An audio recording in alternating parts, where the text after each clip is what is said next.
Hi friends, మీరు బాగున్నారా? జీవితంలో గెలవాలి, చరిత్రలో నిలవాలి అనుకుంటే ఈ ఇత్తనాలు మనకు గుణపాఠాలు, జీవిత పాఠాలు నేర్పుతున్నాయి. దీని ద్వారా మనం ఏం నేర్చుకోవచ్చు? ఈరోజు మా పొలంలో ఇత్తనాలు చల్లుతున్నా వడ్లు.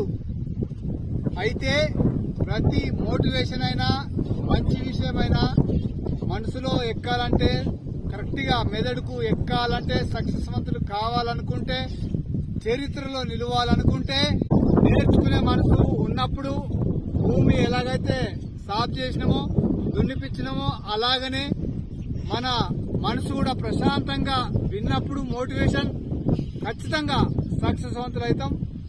సక్సెస్వంతులుగా తయారు కావాలనుకుంటే భూమి లెక్క ఫ్రెష్ ఉండాలి. అయితేనే విత్తనాలు చల్లుతున్నాం దున్నినట్టుగా. అలాగనే మన మనసు విన్నప్పుడు, మోటివేషన్ విన్నప్పుడు ఖచ్చితంగా మన మనసు మంచిగా ఉంచుకోవాలి. ఖచ్చితంగా సక్సెస్వంతులు అవుతాం. జై హింద్.